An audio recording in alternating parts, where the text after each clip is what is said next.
everybody? It is week number 2 of GLEC here for BW Esports, and we've got ourselves. Well, it's going to be an interesting matchup for sure. It's going to be BW taking on Ashland University. This is one of the teams that we've. I don't know if scouted is the right word, but scouted I think is really the best word for it. We're pretty good friends with most of the people on the team. We know a lot of them. End up going to a lot of events with them. So that made it very interesting. I'm friends with a lot of these guys, and one of the players on our team, Benny Goomba, was just at a tournament that had two of Ashland's players at it. And he fought both of them in brackets, so he had to kind of change up which character he was going to use against them. And I believe he lost both those matches because it was a character that he not used to playing into the characters that they were going to pick. But now it's the official day for it, so it's going to be BW taking on Ashland. If you were here for the last BW game, that was BW taking on Valpo. We were on the main broadcast, and it's a comfortable duo. It was first game maybe a little bit closer than we would have liked, taking it down to last person, but second game having a full person in reserve and still being able to just run it. We've got still a lot of good players. All of our people are on the team, and I know some of our players who got less play time on the last time, or even weren't there, have been putting time into getting better and improving themselves in their individual play. So now that things are really coming together, I'm really excited to see exactly what is going to be coming through for the players here on this BW team. Again, early in the season, but looking toward postseason, looking towards exactly what that's going to mean and how many teams are going to be qualifying, what's the line for that. The long and short is we just want to be best in the region just so we get that guaranteed through. We've already identified some of those problems. For those of you who know the scene, Cleveland State has assembled a super team, no lie. And they've got some great players, along with some very weird matchup, which we've talked about internally for when BW plays them, and it's looking like it's going to be a very, very interesting matchup spread for the side of CSU when we end up facing them. But as far as the Ashland game goes, if my scouting is correct, I know like 3 of their 4 players, and it's already a very strange matchup spread. You've got 2 characters that are incredibly meta relevant, and then one character that is certainly there. So exactly seeing how the team is going to be shaping up going into this. As I believe we get our first 2 players coming out, it is going to be Ashland pulling out the big guns, for lack of a better term. It's going to be Randor here on the mid, facing off against Super Mario, our resident Mario player. And I'm intrigued to see how this matchup is going to go. I know in theory, Mario just gets run over by mid because of the zoning, and we're kind of starting to see that come into play, but it's not fully there yet, and it's still early time in game. Super Mario already at that 45% now, wanting to move in, see if you can get some sort of ladder combo started, but the problem with it is just going to be the threat range that Min has with those arms, allowing you to just completely stay walled out, and Randor now having Mario up to almost 90%, taking 0 damage himself, and as I say that, it's going to be the up air. A little bit of damage here coming in, maybe could have been extended, but we're seeing that extension right now, a couple of up airs into the up B, and now his percentage is almost equalized. But now you let Randor back away, you let him get into the corner, he's able to work his way out, but Mario able to pile on a little bit more, but it's still going to be Randor playing that threat range, playing long distance. Megawatt not going to be able to confirm, but the Dragon Arm almost will. That lane been thrown out, a little dangerous, what could have been, but it is going to be the aerial fireball, keeping things close. The Maddie back out. Now needs to play around what whiffs he can punish. Sports Smash not going to be able to connect, and the lingering of the Megawatt will be able to take first off of the BW side. Super Mario is great back into it.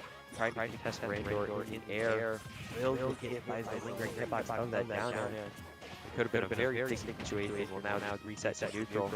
It's going to be a lot of back forth. Not as much connection as maybe we would have liked to see. Now the Min just back into the position where they want to play. Just with stage control, able to play off the arm, to be able to play the 1-2. Maddie looking for a straight hit here to really start something. And it is going to be that back air. Send Min very far off stage, but he's going to be able to get back onto it. Now it would have been a corner punish. It's going to be a little bit more damage piled on, but it is going to result in a grab for Min, and now the back away, just play your advantage state. Able to get the roll and not getting punished for it. Great here, trying to find something that can lead to a little bit more damage, maybe even that first stock taking Min up to that 1% range. All that range now really going to be detrimental here. And it's just you know 1-2. Wall is Maddie allowed, even if in the corner. Absolutely going to be able to get a little bit. Send in the down air, catching the off ledge option. Now it's going to be the first stock force Maddie taking, but it's such a high percent against Min. It is looking very dangerous. Able to get a little bit more time. He's going to get it on stage. And Megawatt will connect. Now Maddie on to flat stock. Only taking one of the range so far, but able to get some percentage and could have carried that forward if he was able to field the dare and read the roll, get the F in. Another off-stage option. Gonna get punished, or not punished, option to get back on stage punished. Not able to white frame, but it is going to reset back to this position. So Randor is able to hold advantage today. Dragon Arm coming in. Super ready off the ledge. That plays it very cautiously. Wanting to get at least one more shot, but it's advantage save from Randor. So suffocating the reason, if I'm not mistaken, that just got right here in the reason. Do damage with those arms. Super Mario needs to find the solution. Gonna be moving in, able to provide both arms. Best match not going to be able to connect. The up smash will. Sends Randor high and far. This is up the timing to go back in, and there will connect from Super Mario, but again, high percent. Both those players, Randor very low here, really big confirmed by a lot, and then the bear will be able to put some more damage onto it. That's the Megawatt there. That's so powerful to connect. That up smash, there's a lot of things happening, but no stock being taken. Still 2-1. That Megawatt there sends at a weird angle, and it will be taking the third and final stock off Super Mario. So he's able to take one off of Randor, unfortunately losing all of his three. And now with the reset coming in, it'll really have to be what does BW want to use against the side of Ashland, this side of Randor, and they've got a couple options, I'm not going to lie. But a lot of those options are very dangerous. They've got a lot of things that really could come into play and be very problematic for side of BW, that the depth of the Ashland character pool. But we've got a couple options for Min if we want to go just another high tier. We've got Yari on the game and watch. We've got whatever Gay Rat feels like pulling out on the day, so it could be anything. Zelda, Little Mac. I saw them playing Brawler earlier today. They've got quite the character pool. And then obviously we've got Benny, Mr. Goomba, gonna be playing on the Sonic here. So we've got a little bit of options here. So it's really just gonna be about figuring out exactly how do we want to play out all of this, how do we want to play all these setups. And with the switch up, it's going to be the GameCube controller plugged in, so I'm pretty confident that this is going to be a sub-in of Yari Pen on the Game & Watch, which I'm going to be honest, if it is the case, I am not very surprised by that at all. I know he... First of all, he loves to play the game, but also, I think he just likes taking on players that are viewed as better than him. He's always been a player that when we bring out to certain events, he's well overperformed seed, and he usually will either take the head of or get incredibly close to taking the head of someone ranked much better than him. But it's actually going to be a controlling disconnect. It is going to be another pro controller coming in. if this is the play they end up going for, it is going to be inside of Goomba. I believe we talked to him about what he wants to pull out, but I'm not going to speak for him. I'm going to let him and the gameplay speak for itself before I make any hard statements, hard decisions, rush decisions, whatever it may be. But he's talked about going Sonic into both Randor and a couple of other players, so I believe that's what we're going to be seeing. A little bit of discussion, though, on the side of VW for what exactly they want to throw in, who exactly they want to throw in. Yeah, these early game situations when you're down a player, when you're down a couple of dots are very crucial if you want to send somebody in who can not only get their three, not only do what they're sent to do, but perform better than what they can do. And it is actually going to be a swap up. It's going to be the young pulled out. Not super surprising. I know he's worked on this, having a link played, transferring that over to some of the links is usually not the hardest thing in the world. But it is still one of those things where it is an adjustment. It is a different character, obviously. Certain bits and pieces of the moveset is going to work differently. Young Link is going to be a little bit faster than standard Link. However, he is still going to lack some of that range, especially with his upbeat. Link up covers a ton of space. Young Link just not quite enough. It's not as good of an out-of-field option. But these are all things that come with a person who has the ability to and has the practice of bouncing back and forth between characters. So something like this for a specific matchup, I'm not entirely surprised to see. But both players loaded in right now. It's going to be Randor taking his first stock off of himself, and then it's going to be game time. Going to have to see exactly what is going to get in, or what exactly is the play, how are things going to get run, what is it going to look like.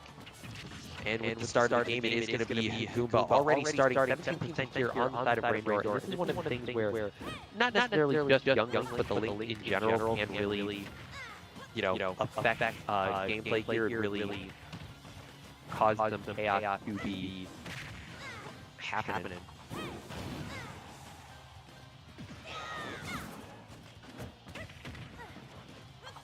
A little bit more damage, a little bit more percent getting laid on here. Randor's advantage state not being as aggressive this time with the just litany of projectiles that Young Link has. The boomerang being able to linger on screen for so long. But it is going to be that charged up Ram that is going to be able to take the first stock off of Goomba before he's even able to take the first off of Randor. And that long hang, allowing him to just reset time, play things incredibly slowly. Now, Randor able to get back on stage. The Flame Arrow able to get a little bit more percent on here, able to disrupt a little bit, but obviously not as much as we would like to see. Randor now hitting that 100% mark. There's a lot of options that Young Link has here for hills, up smash. The 2 is going to connect, and it's going to send an angle that I don't know if Randor is ready for. He's going to be able to take that stock, and now Goomba again in a position where he can really start to put a lot of pressure on. But it's going to be Randor able to leave that exactly where he wants to be, that middle of stage, but the tether recovery coming out for Young Link. Same thing as Randor, it allows him to stall out play, it allows him to play it at the pace he wants to. He is going to get hit by that megawatt, 90% now sitting on the Young Link. The bomb is going to be able to get a little bit more. Could have been a really good punishment. Randor will not get count. It's going to allow Goomba to get back over, uphill into the air. Gets a lot of damage, a lot of good percent on here. Nothing quite to be found as far as stock go. That actually the air coming out there, able to be a nice first option in mid-air. Trying to survive that megawatt, not going to be able to confirm, but the Dragon Arm will. And now Randor at 100%. Goomba can clean this stock up. And I would argue needs to. It's going to be a little bit tricky here. The Ram Dragon Arm, one connecting, not the second. Goomba get back into the action. Gets that boomerang hit on 2 fire arrows, either through neck, just outside of the grab range of Min. He's going to be able to get back onto stage. Boomerang now out, instantly back. Straight Ram hit. It's going to allow Goomba to get back on stage in that back air, providing a lot of pressure. bomb here. Watch for that recovery. So much pressure, and it is going to be able to be Goomba cleaning up that second stock on Randor. Now, utilizing the number of players here, not number of stocks. Goomba sitting on his last is going to be a big potential problem here because we're going to need to see an overperformance at some point. We're going to need to see someone really step up and be that player who's going to perform above and beyond. And maybe it is the side of Goomba. Maybe it is this young link that is going to be able to prevail. But we're really going to need to see exactly who Ashland chooses to send out and how that's going to affect this type of gameplay. I feel like Young Link does pretty well into their team, but there are some of those players that not necessarily players, but play style and characters just are a problem for some people, and especially for some characters. And I don't know 100% how I felt about this swap up. I know I'll talk to Goomba afterwards, and he can tell me all about why he chose to do it over some other thing. But knowing character pool, I feel like maybe not for this matchup, but in terms of like how long you can go, there's some other characters that I would have preferred to see. But it is one of those things where, in the end, he is the person on the stick. I am just here with a headset on, talking to you all about exactly, what's going on. Could be running through these players' heads, but in the end, I don't really know what I'm talking about. I'm just sort of here. I'm just sort of, playing the game at a very casual level and doing my best to follow this scene as much as I can to give you all the best viewing experience with an understanding of exactly, what's good, why might some people choose to do some options over others, and what exactly is running, or as best as I can understand, what exactly is running through these players' heads. And now I know when I talk to these players, Randor was one of those players that came up as a very big problem for Ashland. As I mentioned, one of the people who's been a very big part of EO. He's been a very big person at a lot of events and made very big run. So he's shown himself in just the existence of the standard game, but in the sense of what do you call it? In these crew battles, it's a completely different thing. And I know Ashland did just take home gold in the bronze medal, or the bronze bracket, if I'm not mistaken. And now it looks like Ashland is going to be defending in Vayne. What do you call it? One of their other players, Falco, or on the Falco. And yeah, this is a player I had a little bit of friendly experience with him at Riptide, which I was fortunate enough to travel to watch both Ashland and what do you call it? Cleveland State compete and win their brackets. So it was very nice to see them, very nice to talk to all those people. Very nice individuals. Love them all. And hopefully everything should be set. It's going to be both teams now loaded in. It is going to be Vayne on the Falco facing off against Goomba. Only going to have one stock left for this match, so he's going to have to play this incredibly smart. But Goomba now existing in Neo for a little bit. He knows how to play against Falco. We've got arguably too many of them. Piece of cake. And that is going to be game start called, and it is just going to be Goomba and Vayne trying to find the opening from each other. Now, Falco is one of those characters where he excels at doing tons of damage. Is very, I wouldn't call them simple because they're not easy to execute, but in essence, these sort of build your own combos. And Falco has just a lot of them, but we see right now Goomba, a little bit of that proficiency in the matchup coming through to play. Vayne sitting at over 100% now. Goomba has not taken anything. He will read the option. It will be up smash catching, taking Vayne's first stock. Goomba still sitting pretty. Still nothing to the.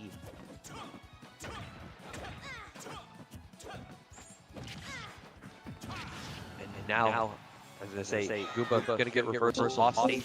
Vayne looking for what could have been the early finish. Will not end up finding it. Goomba still able to survive, allowed to live to fight another day. He's really trying to get this interruption of the Falco recovery, but his options just not quite at the right angles for it. We'll be able to find the bomb into the fair. A lot of damage thrown out.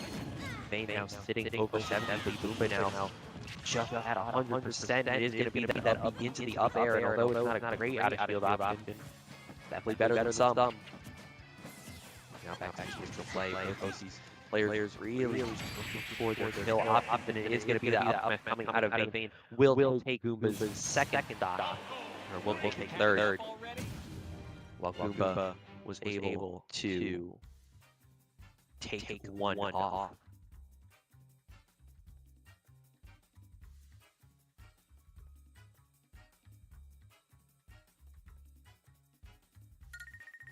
And now we're going to have to see exactly what is going to be the play here. Who is the side of BW really going to be looking to throw out? And it is just going to be Gayrat on that brawler. Swap up here. I'm not exactly sure how much, or I'm not 100% sure how much experience Gayrat has in this matchup, but I know that they've made very wacky matchups work in the past. I would not be 100% surprised if they are able to pull it out here against Vayne. But again, we're going to need to see that overperformance. And I think I know who the anchor is when we're looking at who all is left at this point. And not super surprised who it is. I will not lie. But really hoping to see like an overperformance. Hopefully not leaving it on the anchor of BW, but that is sometimes what you pay an anchor to do. You pay him to play in the late game, and you play him to pick up stock, and you pay, or you play him to pick up stock, and just keep things rolling. Stage selection here. I know what Brawler is going to want, because I played him a little bit. I don't know if he's going to be allowed that. I feel like Vayne, having also existed in this region and having played a couple of Brawlers, I feel like he's going to know what to take out from the side of Brawler. But we shall see as we wait here for those stage selects to come in this matchup. And it actually it's going to be Battlefield. I am a little bit surprised about this. I'm not going to 100% lie. I know both these characters like it, but I feel like taking Brawler to Battlefield is... It's definitely a choice. It's definitely an option to do. I'm not sure it is going to be as fruitful as Vayne may want it to be. But we shall see. As we look at this match, going to be Vayne dropping the first stock. Now it's game time. Piece of cake. Say now, Gayrat. Both these players just neutral, looking for something to start. Going to be both of them honestly looking for up tilts here to get those combos started. And it's going to be Gayrat already getting a lot of good pressure on here. Vayne sitting at 60%, at almost 60% now. Gayrat still sitting under that 15. As I say that, it is going to be the start of one of these dog combos.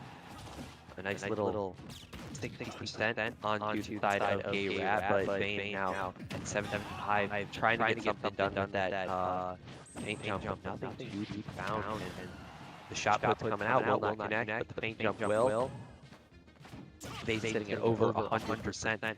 That down tilt getting good pressure for the up smash. Not quite going to be able to connect. Gayrat able to get the shield out and able to get back on stage, looking for whatever Vayne wants to do. Trying to connect with that rubber, but not quite there. And that fall down is going to allow Vayne to at least start something, but it's not going to be able to confirm. Another shot put coming out, which would have been a really punishment if Vayne will not quite connect. And actually, after that little bit of a scuffle, it is going to be Vayne able to reset the situation, reverse it around, and takes the first stock here. But ooh, that drop could have been very dangerous for the side of Vayne. Will actually be able to save himself, get back onto stage. Gayrat looking for that rubber, nothing quite to found, and the drill could have been very devastating, but it will not. That F-tilt will be able to send Vayne back off stage. Vayne trying desperately to get back on stage, but will get sent just back off on the top flat now in a very dangerous position. Rupper not quite going to be able to connect, but it will be the throw. Bringing Vayne down to his last stock. Garrett sitting pretty at 30%. So this Falco combo could be dangerous, and that's a jump off of Haller with the recovery.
Had enough already?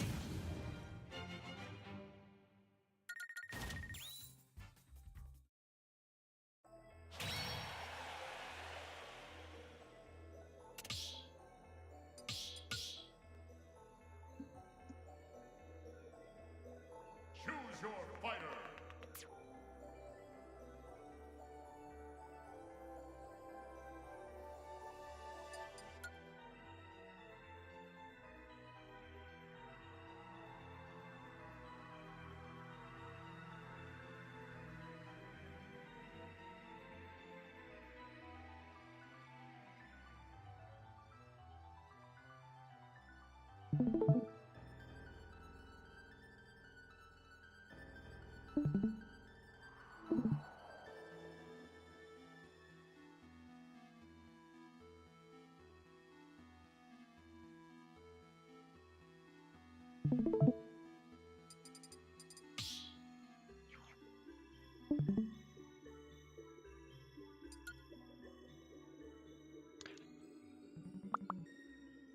Alrighty, so after a little bit of technical difficulties, we are back.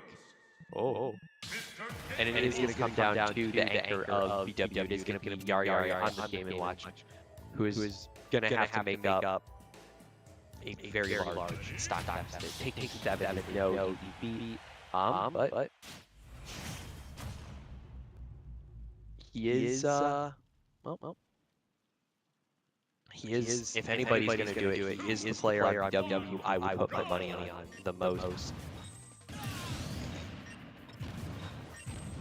And it's going to be Vayne taking his first 2 stocks off of himself, leaving us at 3, 2, 1.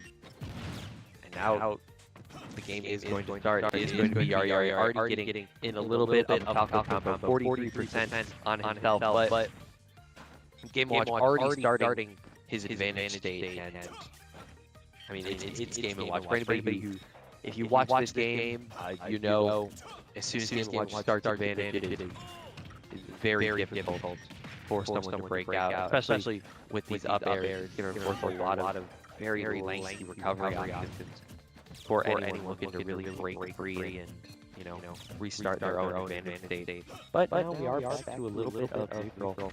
Both players really look for their burst stop, looking for a straight hit to connect and start themselves something.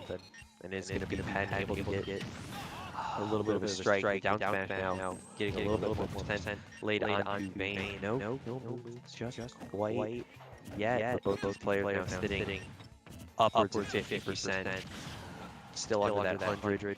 Yar getting to that 90. Vayne at 85. He's able to take Yar's first stock with that back air, and that is almost the opposite of what you want to see for a player that is going to be anchoring, and now just getting put into a little bit of a blender, able to break out of it now, and looking for one of Game & Watch's many kill options.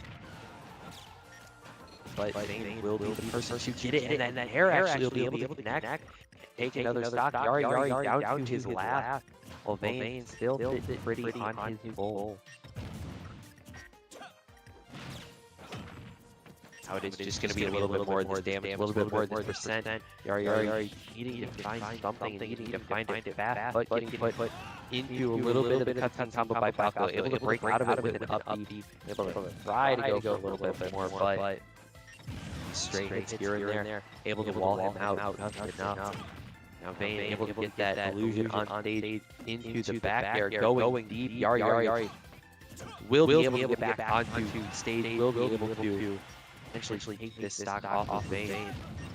Good damage here, but still not quite yet. How low Yari field is, I was getting a little worried, but down smash to F smash combo. Yari able to get Vayne off the board, but now he's got to take 6 without losing 1. Unfortunately, not looking very likely. It's a very tall to be at. And with only one man left, it's really it's a do it or you gotta look to the next game. And I mean, you obviously can look to the next game. This is still a best 3, so you do have time. You have a little bit of play that you can work around with, see if you can get some started. But going into the next game, it's do or die. You need to get that game and then get the next. You can't be relying on just taking the first. Well, you no longer have the cushion or the potential cushion of winning that first game being up 1, so you can have a little bit of a slip up in the second game and then still close it out in the third. No, you need to take it all just at once. And if I'm not mistaken, side of Ashland, I know they have a Zelda, and I believe they have a Sonic.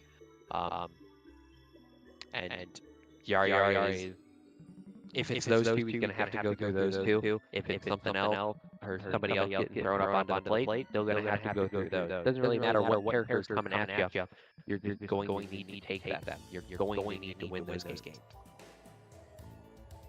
Stages now getting thrown around here. We'll wait for the final call to come in on exactly where we're going to be going to for what could be potential last the last match of this first set. And it is actually going to be the Ashland University brawler player stepping up to the plate. Try to take this final stock off of the side of Yari, the Game & Watch here, coming out for VW. And made some matchups that can work. It's certainly something that Yari can take. The one issue is just how light Game & Watch is. Brawler has a lot of meaty moves that he can just throw out from time and hit and win because of how light Game & Watch is. So it is really going to be imperative that Yari is able to take stocks early and keep it moving. Because whoever they have left in their back, again, is going to be a player that you trust with that. Hey, let's leave him in the back. Let's have him clear out the rest of the stock because we know he can. And it is going to be a small battlefield stage that is selected for this matchup. And now, both these players, they just got to go in and get it rolling. It's time to see if Yari can pull this 6-stock comeback off, or if it is going to be Ashland taking the first game in this best of 3 series. Yari obviously having to take his first 2 stocks off the board. But now, he just needs a 3-stock. Start of the dash attack is going to be good. But it is going to be the nair from the side of the Game & Watch actually was able to pick up a little bit more. Trying to go for more, but it will be that brawler dash attack that does really test. Now, Yari again just looking for percent, looking for damage, looking to get things started in this matchup so that he can potentially, so that he can take it into the last potentially and might be able to close this set out for this first game out for VW. Yeah, look like how it is going to be. Brawler so far off. It's going to be the sour spot of the down smash. Going to be able to take that first stock off of the side of Ashland. Now again, Yari at low percent here. Can get something rolling. It looks like will be doing exactly that. Good damage coming out from the up air. Keeping Fury in this blender. Good percentage. Now, the Brawler sitting at 70%, has not been allowed to play the game for a minute, but as soon as the opportunity arrives, it will be a down throw into Thrupper. A little bit of formalities in between. And now, Yari is going to have to keep things moving the same way that he was the first stock. He'll be curious going over to the other side. That bomb pushing him off stage, and Game & Watch such good edge guarding will be able to keep things going. Now Kiri onto their last stock, the down throw. Thrupper not going to be pulled. Double roll from Yari. They'll get him back on stage, but it was incredibly risky in my opinion. But again, he's in there playing the game, and I'm out here calling the shots. It's going to be that bomb able to connect, get a little bit more on the down smash. Not going to be able to catch once again. But he is going to be able to get those up airs in. The down tilt's coming out, trying to get some sort of confirm. Kiri only need to take this one. If he doesn't, Yari will get a full fresh stock going into the next. That back air could have connected just a little bit shy. Now both players back neutral. Neither one wanting to make the first mistake, and it will be Kiri evening up percent, both at the 103. Game & Watch technically with the lead, but not by much. And now actually just barely gaining it. Ooh, and what could have been the takeoff of the flip will not quite confirm. Game & Watch will be able to get in with the up B. Such a fast option, and the up air is now piling on that damage. Gonna need to take Kiri's stock soon, and it will set him off, but nothing quite too confirmed. And then Game not quite gonna be able to take it. Game & Watch able to get back on stage now. Needing to play this incredibly carefully. A lot of Kiri's options will go here in that back air. Coast to coast will take it. It's gonna be Ashland taking the first game of this best of three. And unfortunately, I think it was just a BW turn up too little too late.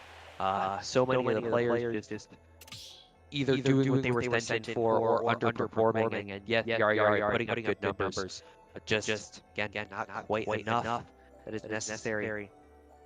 Obviously, these players, they're going to need a second to talk about how exactly they want to reapproach this game, how exactly they want to go about taking down the side of Ashland. Because that Randall is going to be a problem. Now, seeing it in person is going to be a thorn in your side. But how exactly are you going to deal with the rest of the players? Because everybody proved to be a little bit troublesome for side of BW. We're going to take a little bit of a break. When we are back, it's going to be Game 2 of BW Ashland University here in the GLEC. We'll see you soon.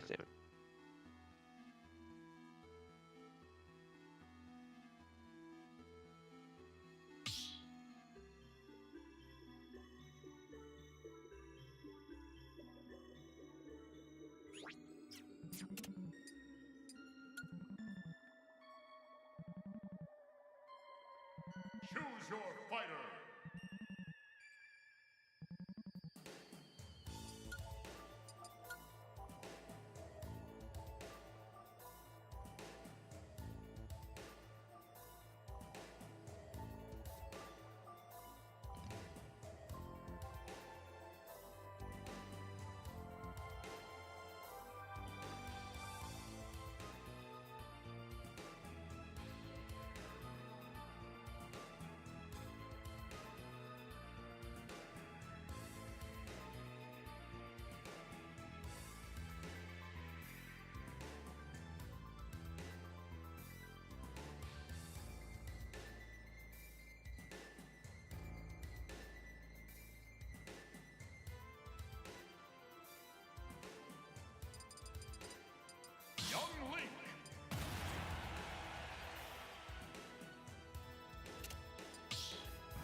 side of Ashland. And matchup that we saw a little bit of in that last game. But now both players given the full 3 stocks to play around with to see who exactly is going to be able to do better. And both these players sitting at over 70%. Vayne almost at that 80. Goomba sitting closer to that 75 side. The up B out of shield, the up B on shield, not quite going to be able to poke through. But Goomba not going to be punished as much as he really could have been. And allows this to reset to pretty even neutral, but it is going to be Vayne who's going to be able to strike first, coming out of that neutral, getting Goomba up to that 103% range. Now looking for a lot of his kill moves, but Goomba just stay here and hold this. He's got Vayne up above 100% as well, so a lot of those Young Link options, even though they are small, they are going to hurt.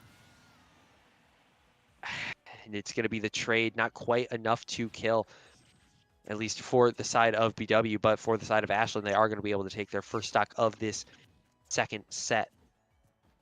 Now, Goomba looking for something, but is just going to be thrown up and thrown around by the Falco, needing to get something rolling. And it's going to be that back throw, able to get Vayne back off stage. Bomb not quite going to be able to confirm, and the Fire Falcon will get punished. It's going to be BW taking their first stock of this game. And Goomba already starting off with a lot of these nice low percent advantage state pickups, but just not quite enough to carry it forward.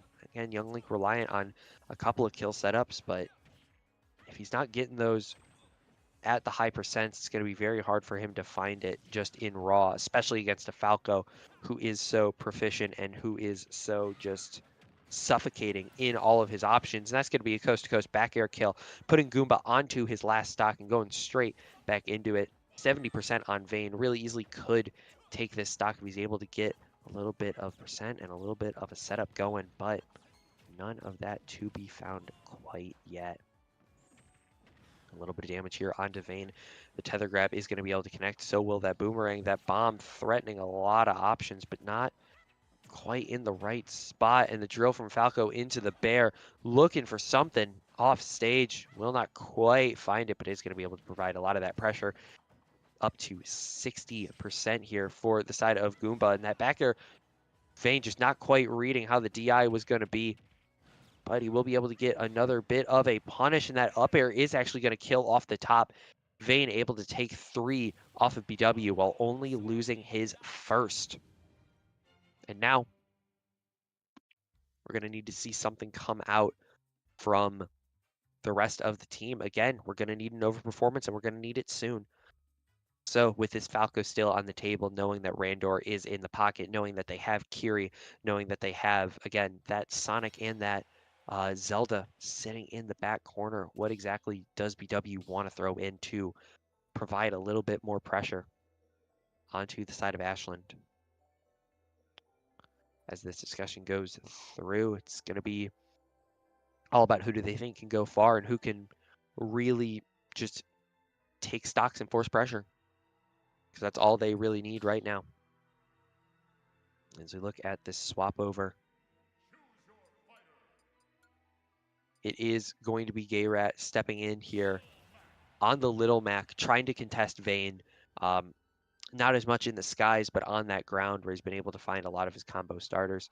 If Gayrat is able to take this, obviously a lot of counterplay that Ashland has, but Gayrat has got a weird playstyle with Mac. It's very proficient. It's incredibly good at whiff punishing, but it's also just good all around. It gets a lot of the job done. So hopeful to see exactly what is going to be happening here as stages are discussed, and what exactly, or where exactly we want to travel is solidified, and is just going to be back to PS2. At least that's what it is appearing as we wait for Ashland to confirm. It is just going to be going back to PS2. So a return to form for, well, a return to just basic for this matchup between Gayrat and Vayne. Gonna need to see exactly what can be done. Vayne gonna take his first stock off of himself. And now matchup of the Little Mac and the Falco. So many things that Little Mac lacks as a character, but makes up for with just incredibly strong killing power. A lot of these moves just absolutely decimating some people when they go for them. And neutral, it's going to be very, very bland here for these two. Obviously, Vayne not wanting to get caught into what Falco can pull out, or not wanting to get caught into what Little Mac can pull out. But for the side of Gay Rat, not wanting to extend too far off of that, off the bottom of that stage, because as soon as you get your feet off the ground, Little Mac is known to explode. But going to be able to take that first stock off the side of Vayne, bringing him down to his last. Now 50% for Gay Rat. Going to be getting some up tilts in. And now with KO Punch on the board, trying to find the right time to use it, but it is going to get taken away from Vayne with that grab. So now Gay Rat, if they want to use that KO Punch, it is going to be a minute till it comes back into play. For the time being, it's looking like both these players are content just to play around with what options they have. The 1-2 coming out for Little Mac will send Vayne off stage. Trying to get some sort of 2-frame option going, but will not find it.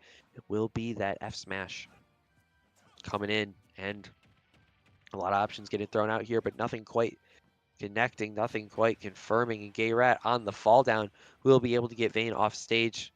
Looking for a little bit more pressure, and it is going to be just the back on stage 1-2.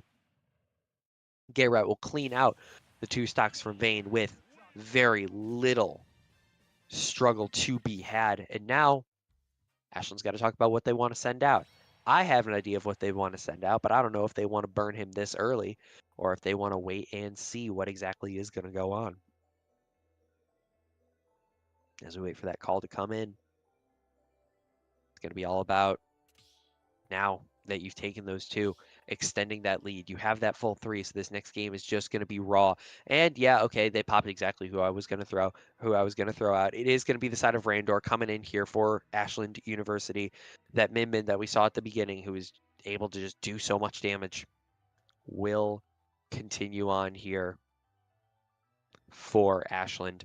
Coming in against the Little Mac, I have to imagine this matchup is incredibly favoring Min Min, but at the same time, I don't know how much experience Randor really has with it. I'm not exactly sure how many times these two have faced off in bracket. I'm not exactly sure how much practice that Randor would have with the other Little Macs of the state. And obviously he's gone to tournaments where they have Little Macs in attendance. There's been a lot of them, but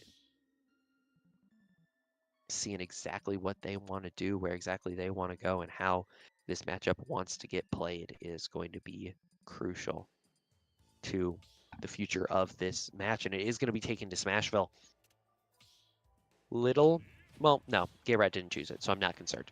I was going to say a little concerned with the stage selection. It is incredibly small, so it means that the arms from Min Min are going to be able to just cover so much, but I remembered that it was Min Min who had that choice, so that's probably the exact reason why the stage was selected. And it is just going to be that 1-2 of Ram Ram into the Dragon Arm, instantly putting Little Mac into the corner, back off from it. But now it's going to be all about Mac getting that opening and getting something rolling here. Able to get a little bit of percent in, but Randor with a lot of coverage here, and that is just going to be a dead Little Mac, sent off a little bit too far, not going to have enough momentum or enough recovery options to really get back onto stage. And K-Rat jumping straight back into it, really wanting to get at least 1 off of this Min Min, if not 2 or more. It's going to be these back and forth options, sending him all over the field, but nothing able to confirm just yet. No kills to be found for the side of BW with all of these options getting thrown out. Nice bursts coming out here for the side of Gay Rat. And a nice little side beat gets the kill spark, but not quite the kill. And I'm looking for something, but it will be that hit coming through, able to get Min Min off. And KO Punch now on deck here. Trying to build up a little bit of a percentage before it's ripped. And it will be that KO punch ripped, taking one of Randor's stock off, putting him down to that one. Gayrat still sitting on 2, obviously still going into this min-min, so recoveries are going to be very pivotal.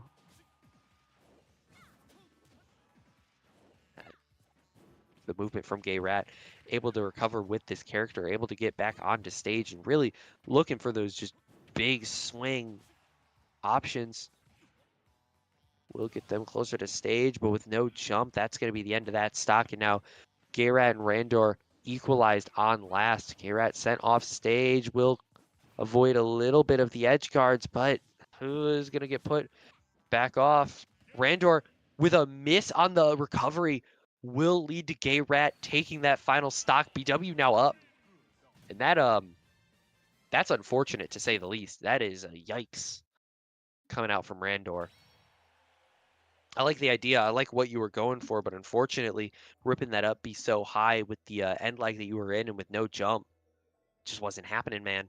Just was not happening. And now BW, with their first lead in this game that they have had, need to capitalize on what they have been able to find. They need to start pulling off a little bit of comeback here to force that game 3 and to force potential victory for the side of BW. As far as Ashland goes, looking at who exactly they are going to send in next. They've got a lot of options that they could choose to pull out here, especially into Little Mac. But again, your consideration is what's next? What comes after? Who do I have to worry about after I take this one stock off the Little Mac? Is it going to be somebody who plays antithetical to Little Mac completely differently? Or is it going to be something that we're prepared for and that I know that I can take out? That is the mind games, and that is what makes stuff like these crew battles such a test, not only of in-game skill, but also of out-of-game skill, of knowing what exactly these characters or what exactly these players want to go for, who they want to throw out into what, and then trying to bait out their options so you can get your option out first. It's all fun back and forth, and it will be that one guy, the Sonic, coming out for Ashland here. And that is going to cause a nice little mix-up here for the side of Gayrat. Obviously, having a little bit of Sonic practice coming from the side of Goomba is going to mean that they know in general what they want to do or how they want to do with this matchup. But in practice, how you do it is going to be massively different.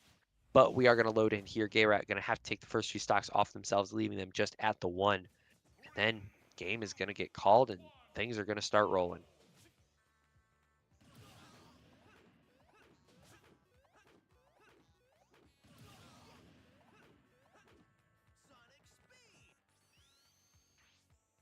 Yeah, and now both players here on stage, correct stocks and all. Going to be game start. And now Sonic obviously being so meta relevant because of his ability to have just what is essentially a constantly moving hitbox, just rolling around, really trying to get damage here and there. For the side of Gayrat, it's going to be all about, hey, how do I get, when I get in, how much am I able to take off of my interactions? 37% off the first and charge on the F smash, able to get it up to a 61.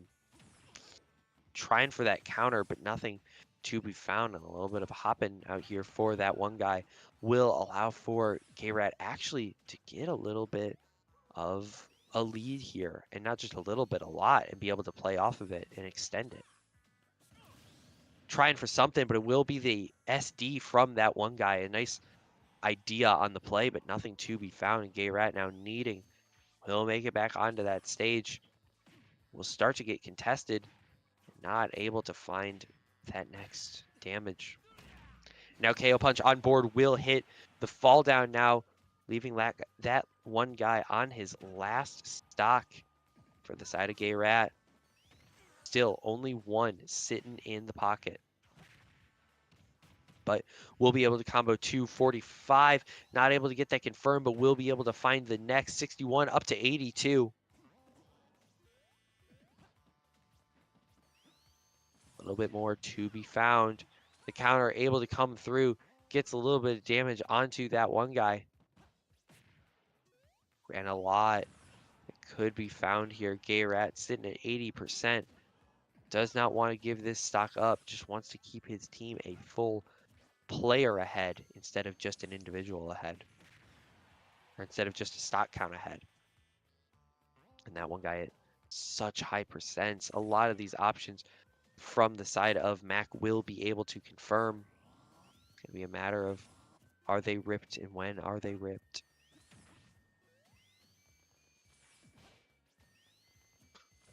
Slow back and forth, trying to play with the expectations of the homing tech, able to find the dropped shield. Now Gayrat one tap away from the KO punch, will now have it on deck, one hit away from losing it. The parry will come in, and so will the KO punch. It will be Gayrat taking another full player off the board with just the one stock. And now only one player left for Ashland. Question is, who do they pop? Who do they decide is going to be able to take that one and then some?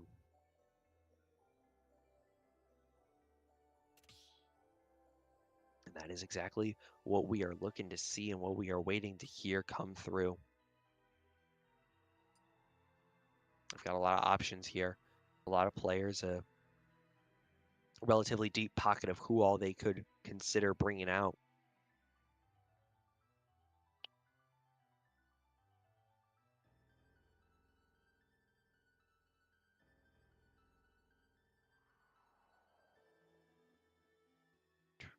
Still waiting to see what exactly the call is, how that is going to affect what stages are chosen to be banned and how exactly this match is going to go. And it is going to be Curie coming out on the Aegis this time instead of the Brawler. So a little bit of a change up from how this player was introduced last game. We need to see how much that makes a difference. Because Gayrat now on a heater, no shortage of Aegis practice just in general. So it's not like they're going to be too shabby on this matchup.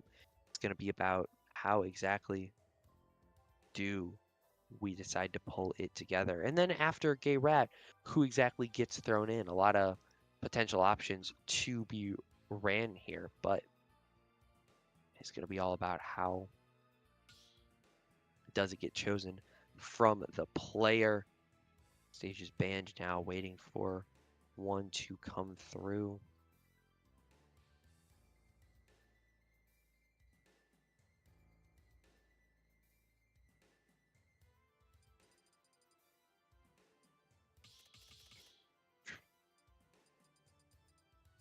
I'd say Gayrat wanted to go to something a little bit unorthodox, but fortunately, I don't believe that is where we will be going.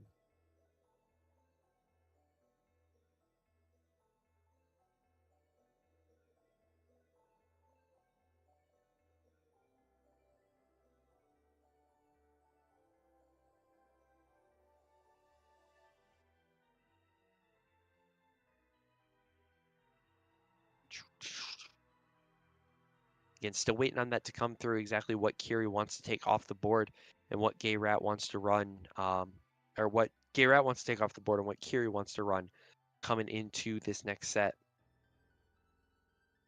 Because stages, they'll matter.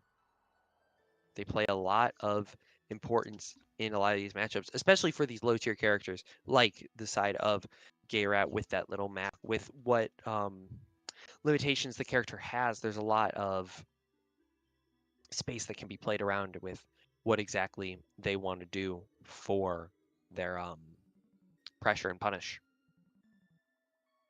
Stage is still not coming in, taking their time, wanting to make sure that yes, this is the correct play. Yes, we do want to take this person to this stage.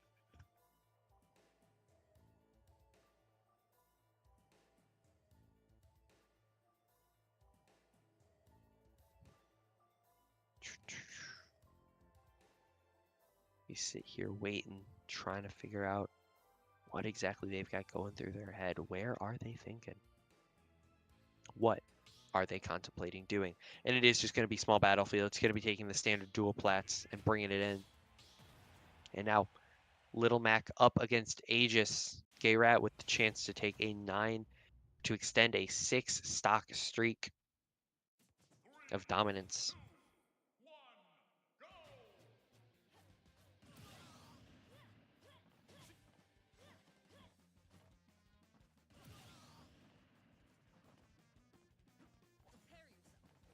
And with those two and the emotes, it is just going to be time. Well, it is going to be the start of the game called 40% already on to the side of Curie, another 60 super far off stage, and that is going to be the Aegis recovery not quite being enough. Back onto the stage, Gayrat having taken the first, getting that shield incredibly low, will be able to get another smash attack out and the side and another just option. Big damage coming out here for the side of Gayrat with BW. Able to get Curie already up to that 88, almost 90% mark. Quite going to be able to find the counter, but we'll be able to get back onto the ground. KO punch is going to get worn out. The F smash not quite enough, but the up tilt able to connect and gets him back down for the 1-2. Pirate now on the board. A lot better killing options, but the best in killing options is going to be the side of Gayrat, bringing Curie down to his last stock. Big damage out. Gayrat able to get the recovery, not going to get caught by the F smash. That option, that burst, not quite going to be there. Allows for the double up tilt to come in, get some more damage. F smash going to be good enough. And the side of Mithra coming back in, wanting the faster moves. KO punch on the board for Gayrat. A bit of temptation, a little bit of pressure, trying to find when would be the best time to use it. And that just barely missing, and the F smash coming out from Curie. Going to take Gayrat's third and final stock, but not after a masterclass in pressure and getting that pressure out of Curie.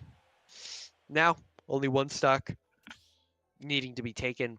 A lot of potential options for BW to throw in before they look to equalize the set and bring it to a final game 3.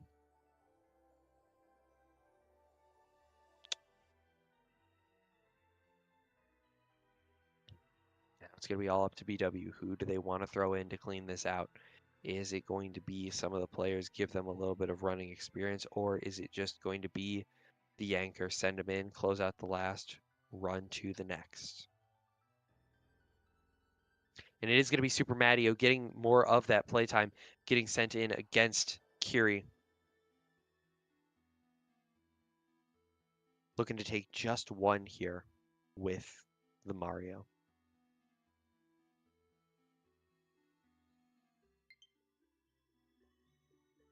The controller is now paired up. He's going to be stepping up, sitting down, sitting into the ring, trying to get his last stock here for BW to equalize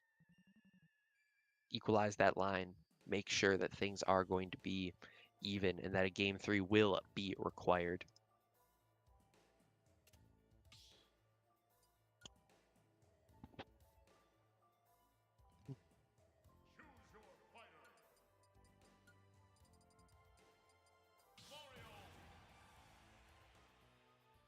Yep, I was going to say Mario getting selected, and now stage selection, really all that is left. But I think if things are allowed to stay the way that they are, we're just going to stay on small battlefield and run it.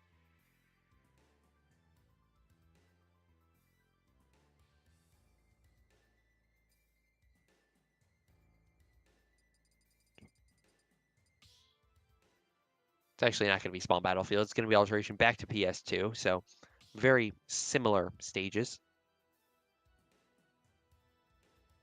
Now it's going to be all about BW closing out this lead. Bring it from a 6v1 to an NEV0.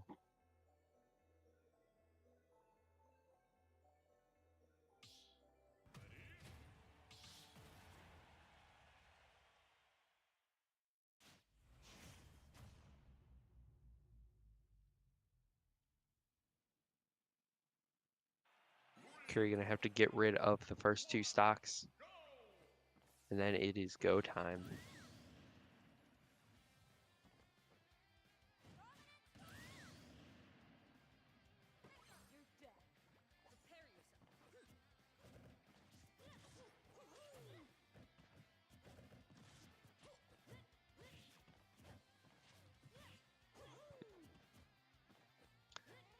Start of this match is going to see a little bit of damage pile onto Super Mario, sitting at 40% now. Kiri sitting completely clean. That Nair could have gotten something, but not quite close enough. Then the grab will get a little bit more, sitting at 15%.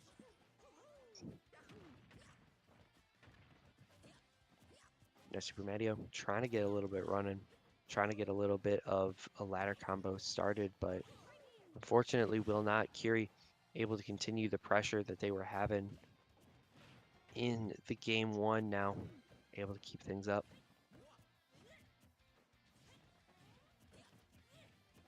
Super Mario trying for something, grab will whiff. I mean that he has to go back to the ground, has to try to find out where Kiri wants to strike from.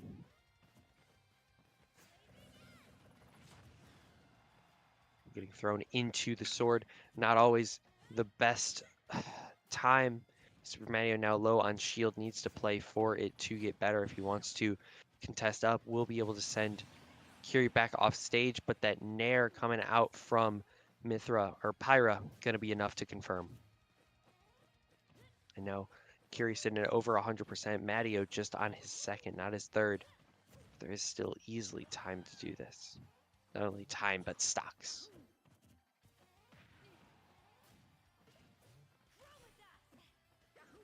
It will be the fireball, potentially helping out the side of Kiri. Will be able to get back on stage, goes for the jab, but he'll get thrown off by Super Mario. Now Mario trying for something. We'll get the fireball, trying to get the F smash, not found. Will get the Nair out of shield though.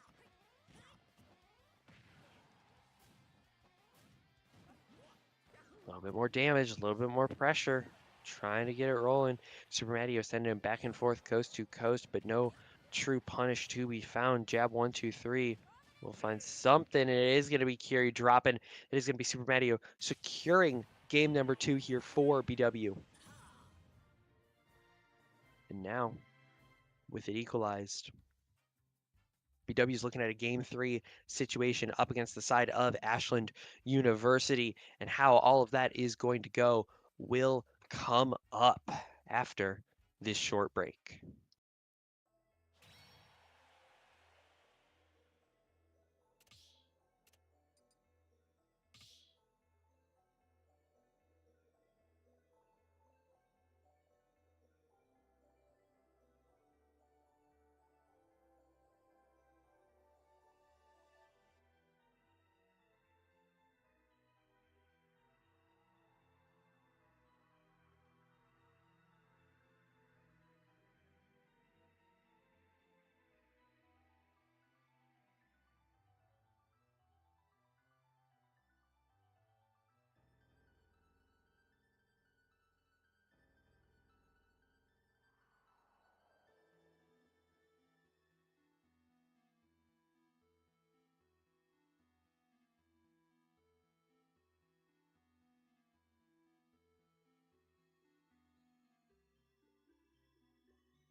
this matchup between game number 3 of this matchup between BW and Ashland University.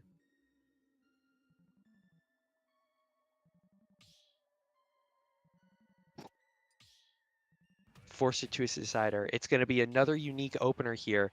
It's going to be Super Mario taking on Kiri back onto the brawler. And we'll just have to wait and see what exactly is going to happen between these two. Both these characters very combo heavy, want to get in on you, want to start using their up tilts and up airs to really get things rolling. Very similar move sets when you look at them in concept, but in practice, in theory, applied in very, very different ways. Super Mario already laying the hurt on 52% to the side of Kiri, almost getting it up to 60, but that suplex is going to be able to get a little bit of damage, and the suplexes, even though they don't kill, they will start racking up, and they will rack up fast. Super Mario, he's able to break through with that dare.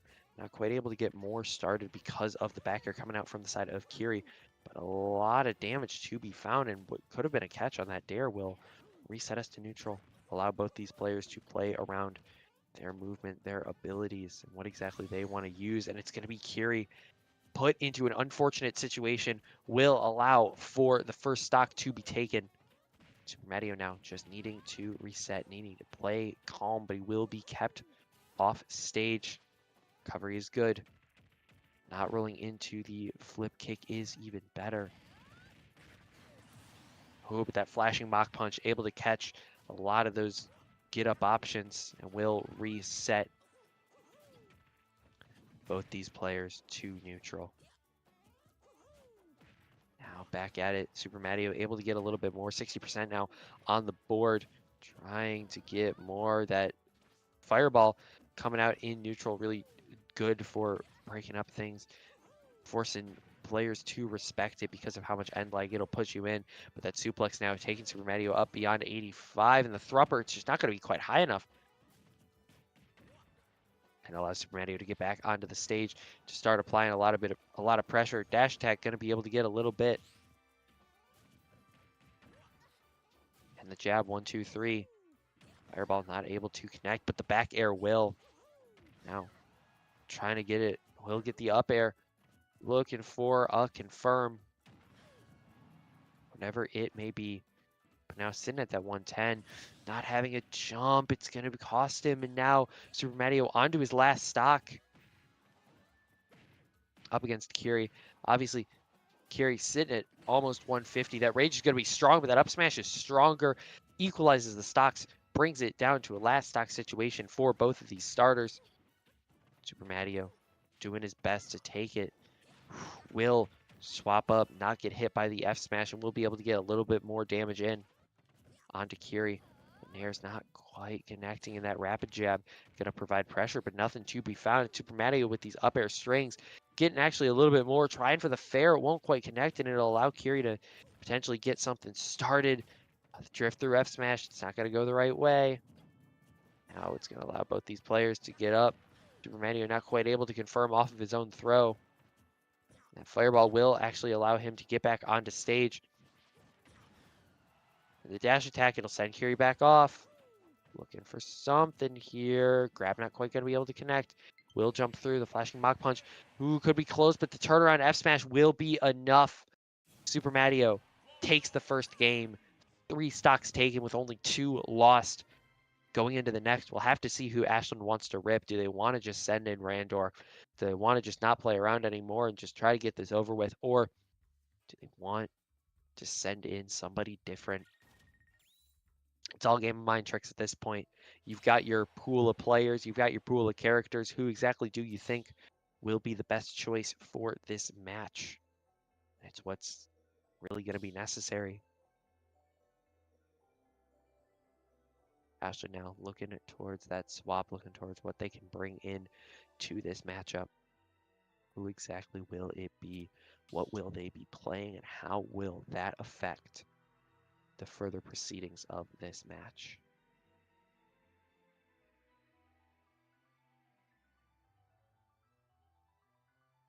Who and what will get chosen? It's all going to be decided, and it will be Vayne stepping in. Vayne, he was, in my opinion, I underrated him coming into, what do you call it? I underrated him coming into this match. He proved me incredibly wrong and was really just the person that Ashland needed, taking a ton of stocks, providing a ton of pressure for relatively low pushback.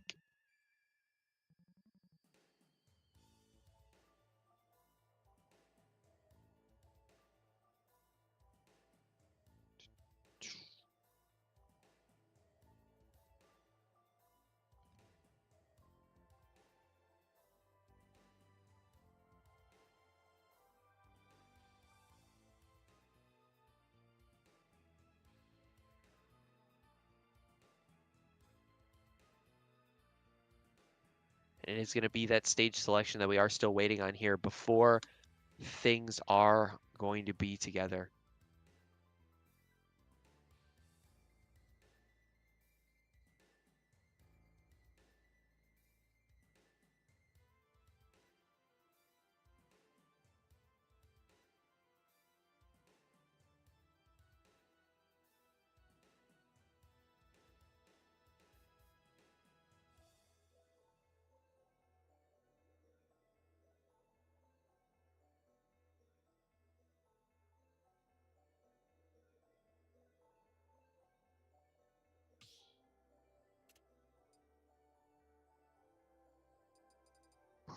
And stage selection is going to come through in just a moment, and it will be us heading over to Kalos.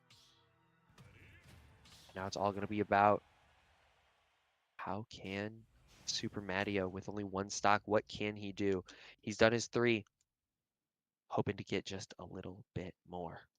3, 2, 1, go! Piece of cake.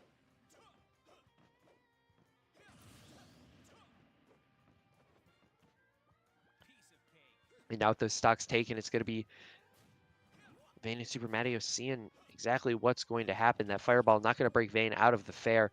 It's going to need to be an adjustment for Super Mario's game plan. And already at 43%, unable to get any more going on Vayne. Mario sitting at 80, and it will be the drill. Vayne with just the quick, clean, and simple, ostensibly 0 to death, to take Super Mario's 3rd and final stock. So whoever else jumps in, just going to be a raw 3v3 just to get in and go.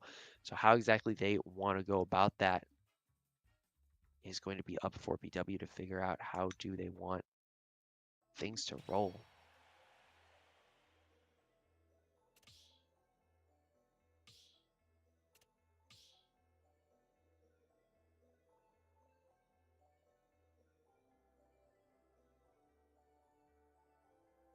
Who exactly? I mean, BW, they've had good options going into Vayne.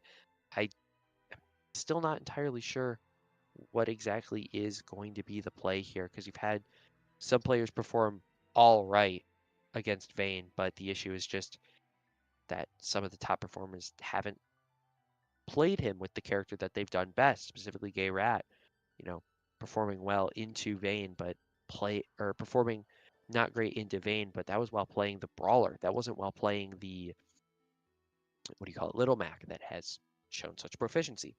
So it's all going to be about what does BW want to use going into this match. Who do they want to bring in? And as I look towards this character swap, look towards who exactly is going to be stepping up. It's looking like it is going to be the side of Little Mac. It is going to be Gay Rat who will be stepping into this match. So now it's going to be all about how does Little Mac perform into Vayne's. How does Little Mac perform into Vayne's Falco? How do these players really perform into each other?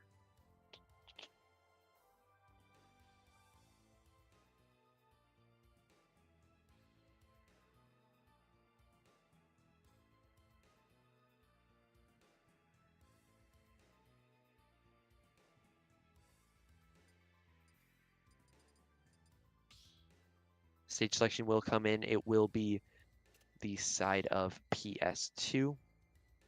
Going to be what ends up, and it's going to be what the trigger gets pulled on. Now it's just going to be a straight 3v3. Little Mac taking on the Falco, seeing what can get done in this third and final game here in this matchup. Just a straight 3-2-1 go. No stock need to be dropped.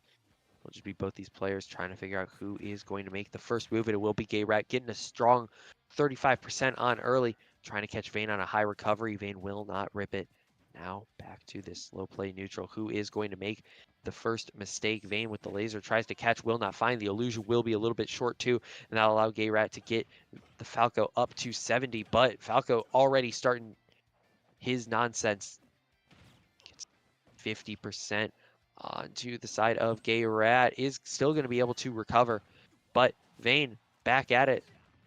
Has the KO punch, but the counter is just going to be enough to get him back onto stage. KO punch not quite going to connect. And it's not quite going to be the full reversal from Vayne. Neither of these first stocks from each player going to be taken just yet, but it'll be still a lot of pressure to be thrown, and the range of that F smash just going to be clipping onto Little Mac's gloves. It's going to allow Vayne to get the first, but an instant response from Gay Rat equalizes the scoreboard.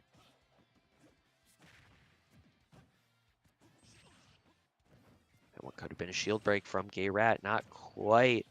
A little bit of damage piled on, but Vayne really starting to put the heat on and in.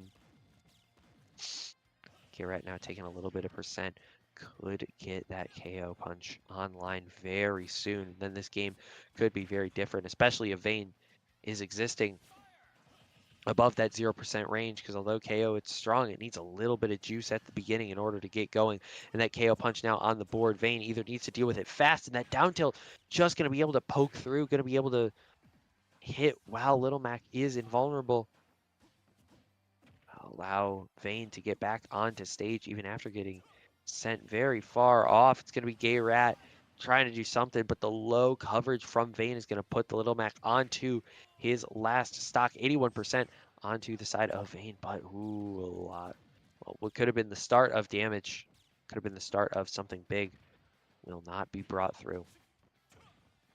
Little Mac now going for a bit of, going for a start, trying to get something rolling. The drill from Vayne not quite going to be able to confirm, but the up throw again, getting Mac up and high, not quite going to be able to confirm, but a lot of good percent, a lot of good damage laying on here in that side B, just enough to connect.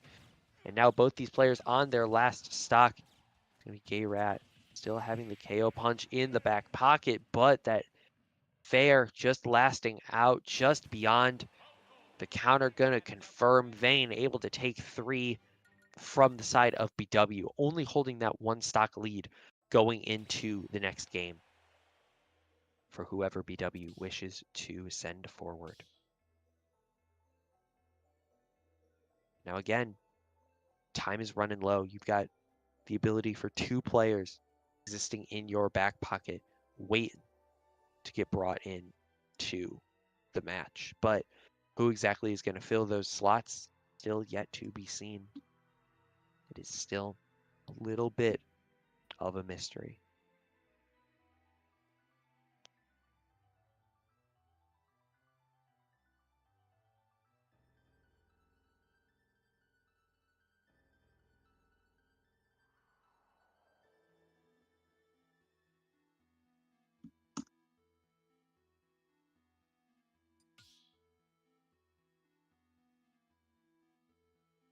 Choose your fighter.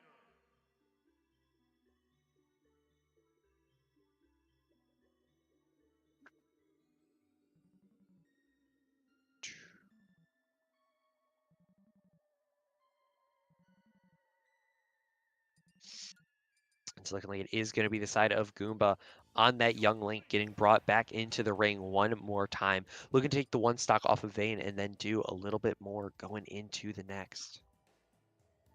Really, it's all going to be about how can things start working and how can they start working fast. Because although you're only down 1, You do not want to be down even more because you still have Randor sitting in that back pocket and you've still got an unknown entity sitting further.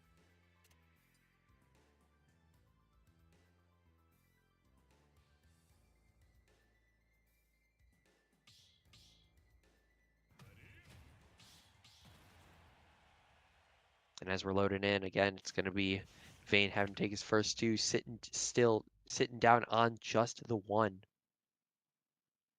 It's going to be Goomba working with the full three, looking to take this as cleanly as possible, hoping to bring three just into that next one so he can go as far as possible on not this comeback, but what needs to be a little bit of an overperformance. Now with that game began, it's going to be Goomba who gets the first strike, 30% onto the side of Vayne, trying to bait out some sort of other option, but Vayne will hold strong, getting a good parry in there. But again, no damage, well, a little bit of damage piled onto the side of Goomba, but really just negligible stuff at this point. Is going to be that drill. What could start a little bit of a combo will not. Allows for the reset. It's going to be Goomba. He gets a little bit of that start, getting a little bit more. Rapid Jab going to be able to send Vayne far off stage, and that Fire Falcon not going to be able to be punished. Really a position where it most likely could have been, but that double grab combination will send him out. Goomba now still with a lot of space to play around, still with a lot of space to be made. Will get hit by the illusion. He's going to be able to play around just a little bit more. 100% sitting here for Vayne. A lot of Goomba's kill options can start to connect. Able to bait out the illusion, able to get a stray hit in there. Really, really looking for Vayne to make some sort of move. Goomba now with no jump. It's just going to be enough. Vayne able to take the first stock off of Goomba. Now, but with him at well over 100%, there are a lot of these options that Youngling can throw, and it is going to be that fair that's able to take it. Goomba trading out 1-for-1 with his stocks, taking Vayne off the board, now leaving Ashland down to just 2. And who exactly they decide to bring out onto the field, going to be a little bit of a mystery. Randor could just get brought out here, just try to clean it up early and clean it up fast. Or they could send another one out, try to whittle Goomba down, potentially get Yari Yari whittled down, so it's just Randor to clean things up at the end. Obviously yet to be called. We will wait and see, as that is all we can do in this situation.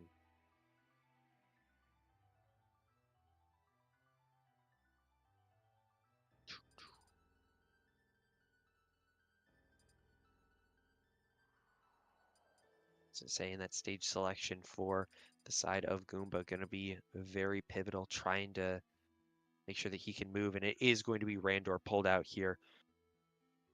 Not super surprised by this pick at this point, but again, just something that I wasn't sure if they were going to decide to pull the trigger on it yet, or if they were going to wait and see. Goomba obviously needing to take as many as he can against Randor. 2 to play even, another one, a third against Randor, wiping him out to play above his expectancy.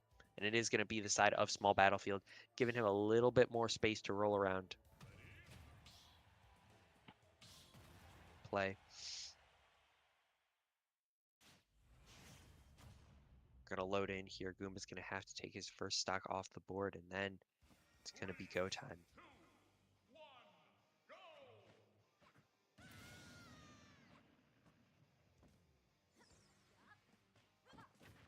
And that's going to be the start. Randor already starting out with a good 10%. Goomba now up high is going to get punished a little bit by the side of Randor, but not as much as I would have expected from the Min-Min. Dragon Arm going to be able to come out, does a lot of damage, and Goomba just a little too low. I think hoping that the tether would have caught, but just not quite going to be there. And now Goomba already down to his last stock before Randor's even taken any percent. Could have been an SD from Randor, will actually just be his recovery. Goomba still back on stage, 50, almost 60% now, 60. set onto him, and Randor still applying a lot of pressure. Kuma needing to get something started, needing to start it fast, is going to be able to get the Nair in, gets a little bit of percentage, but still just getting walled out by the arms. And with Megawatt on the board, Randor has a lot more kill power than many might expect. That's still going to come in, but that frame 8 up smash just going to be able to come out, wipe Goomba's stocks off the board, and now if the pocket is Yari Yari, if he is still the anchor, going to need to take 6. 3 off of Randor and 3 off of whatever Ashland has sitting in their final pocket. It's looking very dangerous here for the side of BW. A win still very much possible, but difficult to say the very least.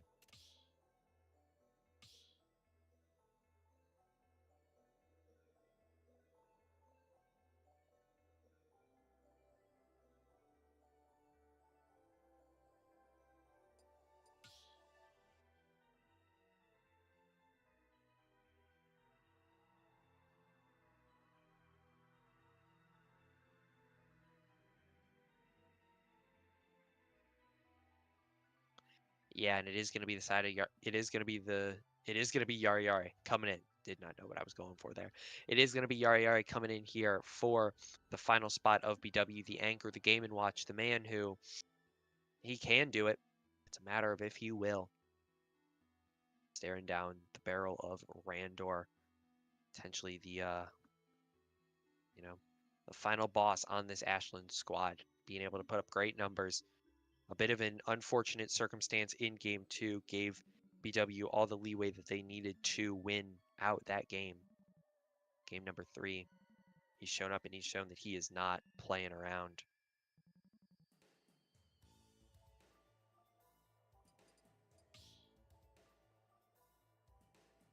And it is going to be the side of, I believe that is Town and City right there, getting selected.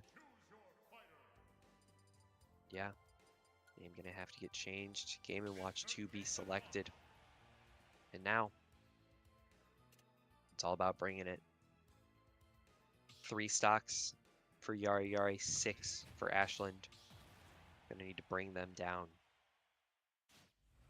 And it's gotta start here. Yari Yari getting loaded into this game up against Randor. 3-3. It's just gonna be a straight up match.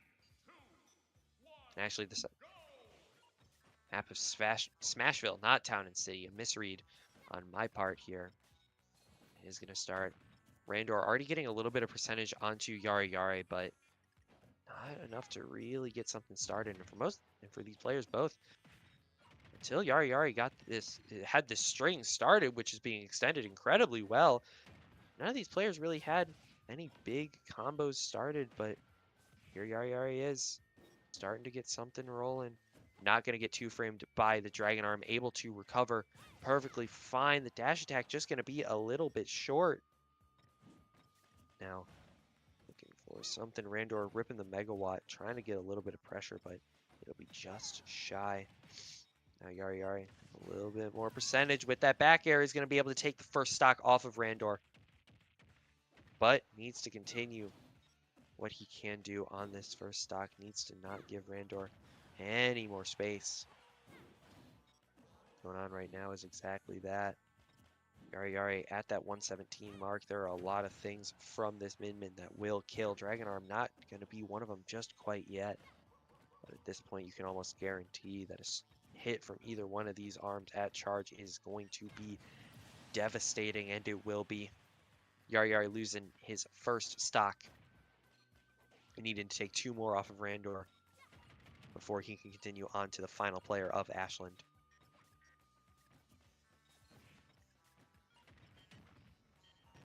But it will be that Barry with the F smash coming in, able to get a lot, and that back air off stage. Randor just barely going to be able to recover. The tether for Min-Min able to catch, but Yari Yari back into performance, back into pressure.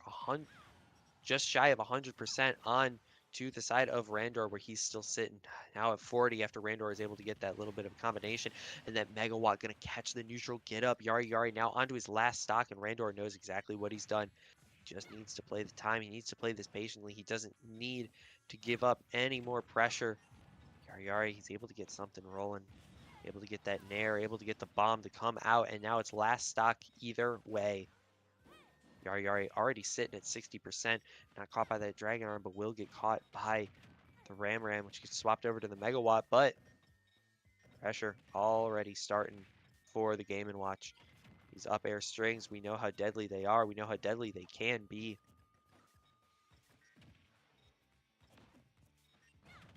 And now Yari looking for something. Will get the bomb out, but will get hit by one of the arms while in transit, in the nair. Just going to be able to connect. Yari now up. Tangibility was fine for that recovery. That down smash. Ooh. The down air going to be able to connect, and the back air. He'll send Randor off stage, but nothing quite to confirm. But it is going to be that back air at the end. Will take Randor's final stock. Yari down to 1 up against whatever Ashland decides to throw at him. And at this point, it's either win or go home. It's game 3. You unfortunately had to use 2 of your stocks in that matchup up against Randor, but whatever Ashland has sitting in the back pocket, they're staring down a Game & Watch who we've seen put up incredibly good numbers with only 1 stock. We saw what he was able to do against Kiri, almost able to take that, but just at the end, it's not quite enough. So now, with Kiri off the board, they've got a couple, and it is going to be that one guy. It's going to be the Sonic getting brought out for the side of Ashland. Now Yari with practice into the Sonic matchup. Obviously, playing with Goomba, he's got a Sonic, and he's able to do work with it. But it's all going to be about how is he able to adapt to this Sonic, and how is he able to adapt fast, because it does not have a lot of leeway. 1 stock, just that percent, before you are taken off the board, and BW takes their first loss of the season. Granted, very early on, but still one of those matches where it's like, it's going to be tough, but you definitely want to win it, because there are going to be tougher down the road. You want to get every win that you can to secure top in this format. Waiting for stage to be selected is currently where we are. Hoping to see something impressive come out here for the side of BW. Yari having to take 6 and being able to do it in the end would be an incredibly impressive feat, and it is going to be Hollow Bastion coming out here. Stage that both these characters can very much so work on. All going to be about how do things get drawn out. 3, 2, 1, go! Yari having to take his first 2 off. Now, this is it. The taunts are in. The game has started. It's going to be Yari. Ooh, missing that first grab, but able to get a little bit of the nair. Those bit of hits on the nair, but the jabs coming out from Sonic and the spin dash. Going to be able to get a little bit of pressure into him. But he is going to be able to get that down throw into the neutral airs and the up airs. Able to pile on the percent. Starting to get a little bit more onto this Sonic, but now going to be back off stage. Does not want to give up the stock super early, so he's going to need to play a little bit safe. But still able to put up big amounts of damage, still able to put up big numbers. It is going to be that up B out of shield. It's a great option. It's one of the best. And that back air going to send Sonic far off stage, and the follow off stage is going to be Yari taking this first stock. That one guy opting to wait and then explode. Trying to get the most out of that Angel Plat, and it is going to be the neutral air, able to provide a lot of pressure actually for Yari.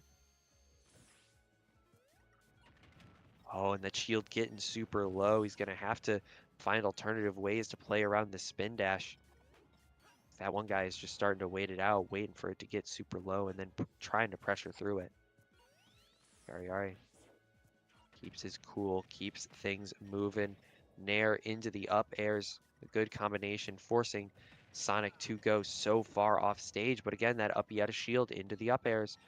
really good at providing a lot of damage. 65%. Percents are almost even here.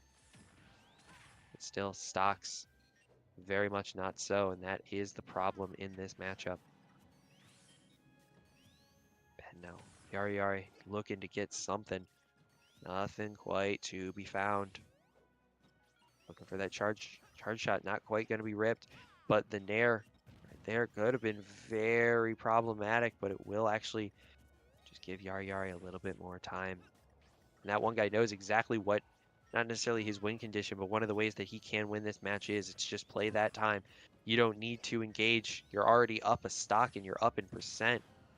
You can just play the slow game, wait it out.